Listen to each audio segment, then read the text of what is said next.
For today's lesson, we begin our look at Module 5, which is titled Writing Linear Equations. And for our first lesson, we're going to be looking at writing linear equations from situations. And our goal with this lesson is to identify slope and y-intercept from a situation, and then write the equation in y equals mx plus b form. So essentially in our last module, Module 4, we were taking equations and using those equations to make graphs. And now what we're going to be doing is we're going to be going and doing the opposite of that. So we're going to be given equations, we're going to be given graphs or situations, verbal descriptions, those types of things, and from those we're going to be writing the equation out. So that's what our focus is going to be for this module. Alright, so some steps to help us through this process of taking a situation and breaking it down so that we can write an equation. Our first step is we want to identify the input and the output variables. Now to help with this, you want to examine the problem and decide what quantity you start with, which is the input, and what quantity you are trying to find, which is the output. And you want to use the input quantity for x and the output quantity for y.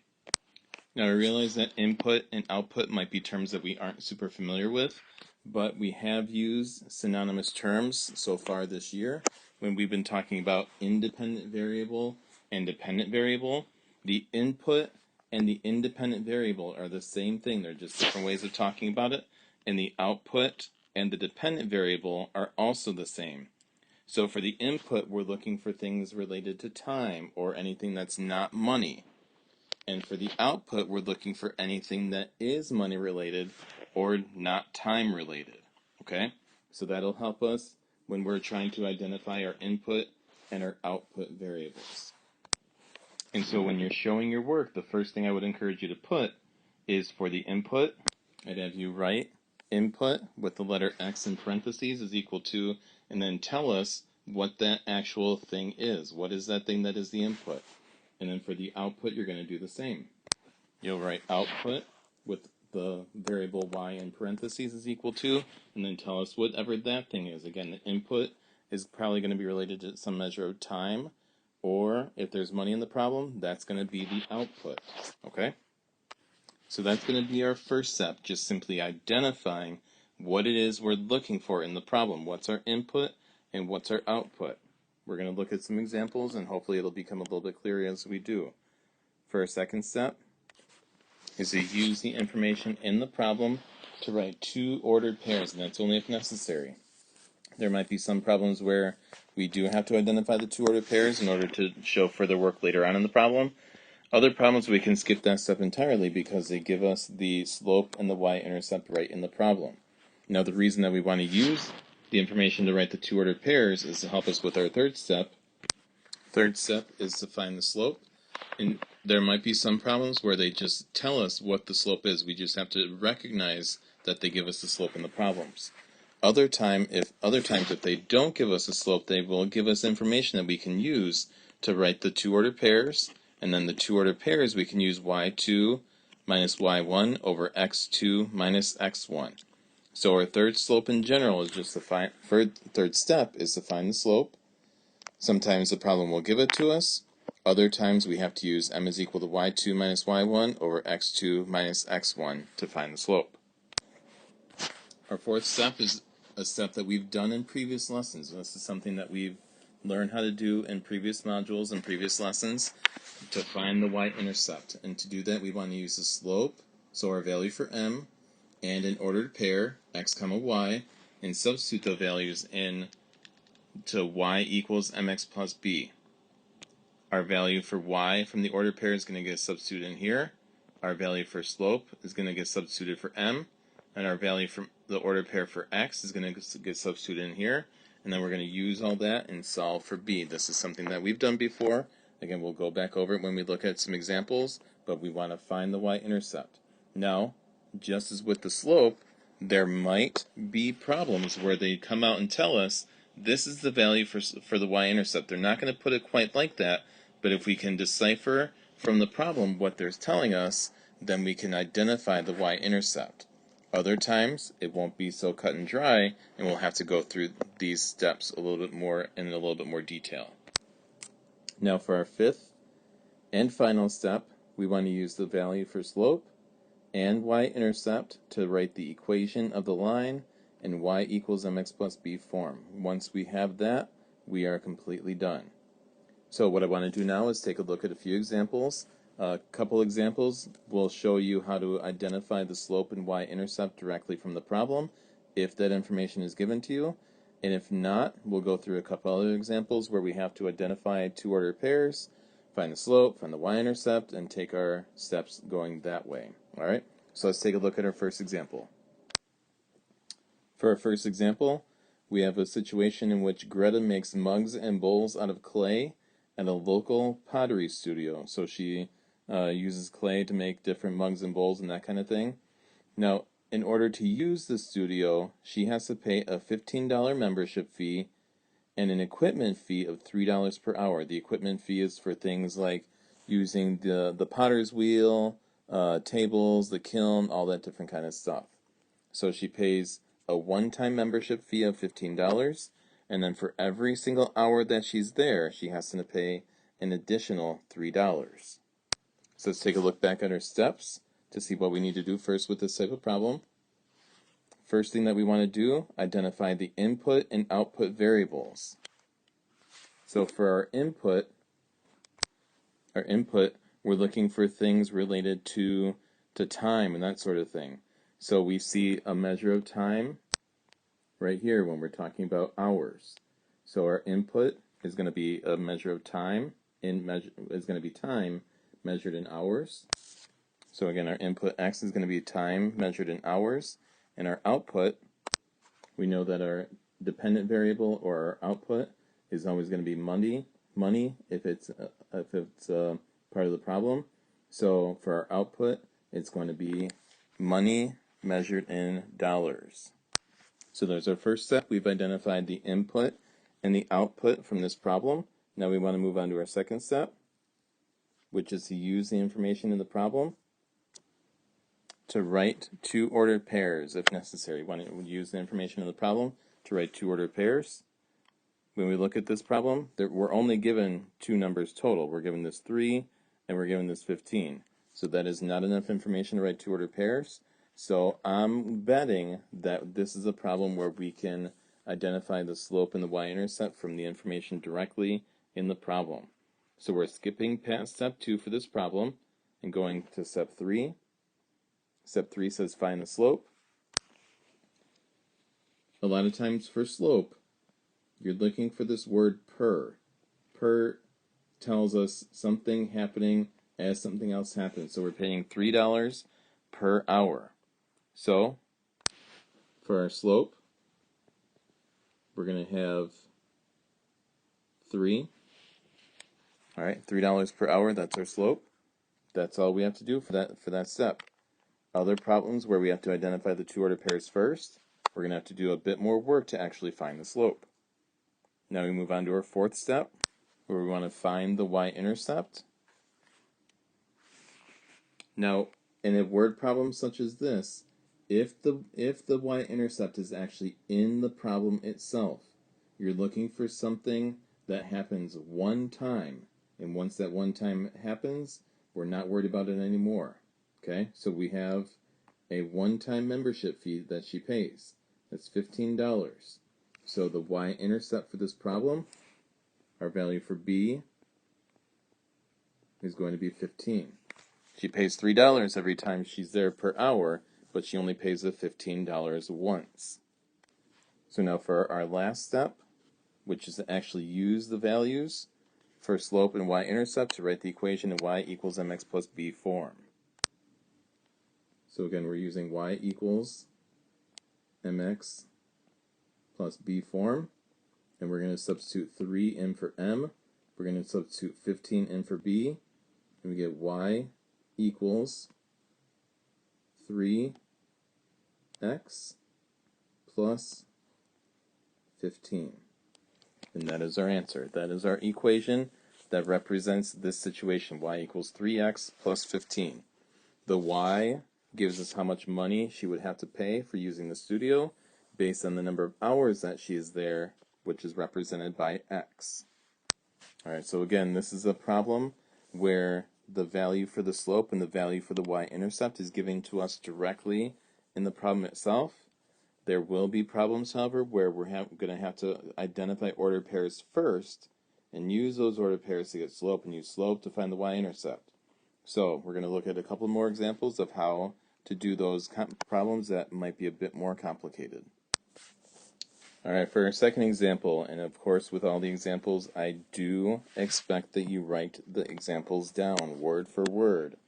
Example 2 says, the cost of renting an office building is based upon the square feet of the building. It says a 600 square foot building costs $750 per month, while a 900 square foot building costs $1,150 per month. Write an equation to represent this situation. Alright, so we're going back to our steps that we talked about earlier. And first thing we want to do, identify the input and output variables. So we're looking for anything related to time or money, anything along those lines. Well, there's no measures of time in this problem. I guess there are measures of month, but those aren't going to be our independent variable or our input. So, but we do see measures of money, and so these measures of money, this 750, this 1150, that's going to be the output. All right, the output. So we have to figure out what causes the output, and we see that a number of square feet each building has determines the cost. So that's going to be the input. The square feet is going to be the input. The cost is going to be the output. So that would look like this. So input and output. The input is going to be the size of the space measured in square feet, and the output, or y value, is going to be the cost measured in dollars. Alright, so that's our first step, finding out what our input and output represents. Now for our second step, we want to use the information in the problem to write two ordered pairs if necessary. For this problem, it is necessary. We are not given the slope and y-intercept directly in the problem. We have to find those, and in order to find those, we need to write two ordered pairs. So let's take a look at how to do that. Usually when writing ordered pairs from a situation like this, you want to look for numbers that are connected to each other in some way. So we see that this 600 square foot building costs $750 per month. So that's going to be one ordered pair. 600 square feet, $750 per month, that's going to be one ordered pair. And our other ordered pair, we see 900 square feet, costs $1,150 per month. So those are going to be our two ordered pairs, and they're going to look like this. Alright, so our two ordered pairs, again, 600, 750, and our other ordered pair is going to be 900, 1150. We go on to our third step then, after identifying our two ordered pairs.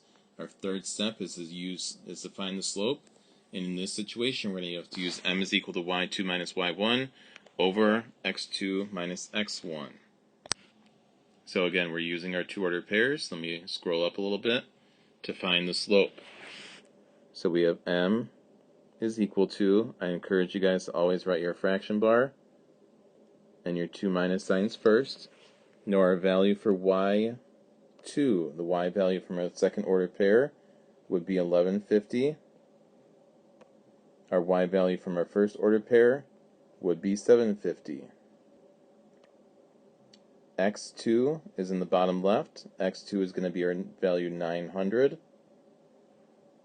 And our value for x1 will be 600. Okay, and again, I got all four of those numbers just from our two ordered pairs. Now I go ahead and solve for the slope. M is equal to 1150 minus 750 is going to give us 400. And 900 minus 600 will give us 300. So you end up with m is equal to 400 over 300, and I'm hoping that you can simplify this very quickly to get m is equal to 4 over 3. So that's our value for our slope. That's the work that we had to go through to get our slope from this problem. A little bit more work, a little bit more labor intensive than for our first example, but none of this is new. We've been talking about finding slope ever since module 3. Okay? So for this problem, our slope is 4 over 3. Go back to our steps. Our fourth step is to find the y-intercept. We're going to have to use the slope and an ordered pair and substitute those values into y equals mx plus b and solve for b. Again, we've done this. Let's take a look at it again. Just going to kind of make some space to separate the y-intercept from the rest of my work. We can use either ordered pair, the red one or the green one. Since all the values are positive, I'm probably going to go with the numbers that are smaller, so I'm going to go with a red ordered pair. We're using y equals mx plus b. For our value for y, we're going to use the y value of the ordered pair, which is 750, equals, for our value for m, we're going to use our 4/3. Value for x, we're going to use the x value of the ordered pair, which is 600. And then plus b. And now we have to do a little multiplication. We'll bring down the 750. 4/3 times 600 is going to give us 800. And then bring down the plus b. Now we want to isolate b. We want to get this variable all by itself, so that means we need to move this 800 to the other side. So I'm going to subtract 800 from both sides.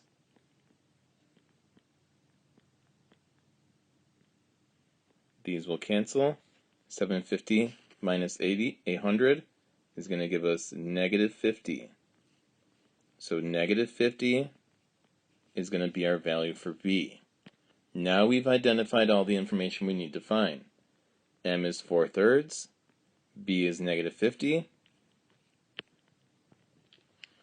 So our equation then is going to be y is equal to, and this is our final step, 4/3 x minus 50. Alright? A lot of work went into finding that equation, right? A lot of work went into that. But all of it is steps that we've taken before. Okay? We've talked about finding independent and dependent variables. We've talked about finding ordered pairs. We've talked about finding slope. We've talked about finding the y-intercept. None of this is new. It's just a matter of, are we able to put it all together in order to get us to our final equation, y equals 4/3 x minus 50. Okay? Now I realize this video is getting a little long, but I don't think 2 examples is quite enough. I want to go over one more example with you. For our last example, example 3, we have an allowance problem. It says Ravi earns his weekly allowance based on how many chores he does. 1 week he completes 7 chores and earns $17, while in another week he does 10 chores and earns $23. We want to write an equation to represent this situation. So going back to our first step, we want to identify our independent, or our input, and our output. So we look for things such as measures of time for the input or measures of money for the output. And we see measures of time when we talk about weeks and that kind of thing, but that is not going to be our output, because we want to compare. We do see also money in this problem, and so we want to find out, for our input, we want to find out what is causing us to earn money. And we see that it's not time, but it's chores. 7 chores earn $17, 10 chores earns $23. So for our input and output, it's going to be chores and money. Alright, so we've identified our input and our output for this situation. Now for our second step, we need to identify our 2 ordered pairs. And again, we're looking for things that are related to each other for our ordered pairs. So 7 chores, $17, that's going to be one of our ordered pairs. 10 chores for $23 is going to be our second ordered pair. So here's our 2 ordered pairs again, 7, 17, and 10, 23. We use those 2 ordered pairs to complete our third step, which is to find the slope. And we're going to use m is equal to y2 minus y1 over x2 minus x1. And when we do that, I encourage you to write out m is equal to your fraction bar and your minus signs first. And then go ahead and fill in the information into the formula. So y2, it's a y value from our second order pair. It's going to be 23. So y2 is going to be 23. y1 is going to be the y value from our first order pair, is 17. Now for the bottom, the denominator, we're looking at our x values. The x value from the second order pair is 10, and the x value from the first order pair is 7. So now we go ahead and we solve this to find the slope.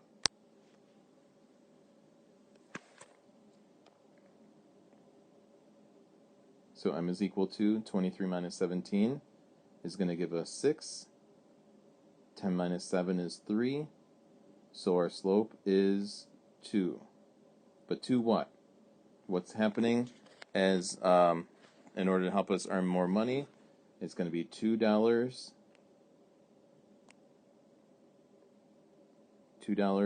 per chore. Okay, so not a bad rate, earning $2 per chore in order to earn money. So that's our first value, m is equal to 2. Now we need to find our y-intercept still. So I made some space off here to the right with our our slope-intercept form written down, y equals mx plus b. And we're going to use our slope value, which again is here, for our value for m. And then we have to choose one of these two ordered pairs to substitute the values in for y and x. Again, all four numbers are positive, so I'm going to choose the smaller numbers as my ordered pair. So, in this formula, in place of y, I'm going to substitute in the y value of the ordered pair, which is 17. So 17 equals, now our value for m, we have again right here, which is 2. And now for our x value of the ordered pair, look right here, to 7. And then bring down the plus b. A little bit of simplifying to do here. Nothing to do on the left side, so I'm going to bring down the 17. 2 times 7 is 14. Bring down the plus b. We want to isolate this b. We want to get it all by itself, so to do that, we need to subtract 14 from both sides. Nope, those don't cancel. These cancel here, and we get 3 equals b. Okay? So for whatever reason in your household, your family or your parent pays you $3 for eating their food, for whatever it might be, for drinking their milk. We don't know, but for whatever reason, you get $3 for not doing anything. So if you decide to do 0 chores one week, you will get $3. Okay? But that doesn't make sense to me. That's not how it will work in our house. But apparently some people get money just for doing nothing. So, our equation, our last step, y equals mx plus b. We're going to replace our value m with 2 and our value b with 3. And our equation is y is equal to 2x plus 3. That is our final equation. Alright, guys, I know that this video has gone way longer than what I wanted it to, but I felt it necessary to make sure that we had plenty of examples to go off of so that you can see what you're doing for these problems. So it is my hope that after going through these videos, we're able to identify slope and y-intercept from a situation and then write the equation in y equals mx plus b form. Write down any questions that you might have, and we will go over those in class tomorrow.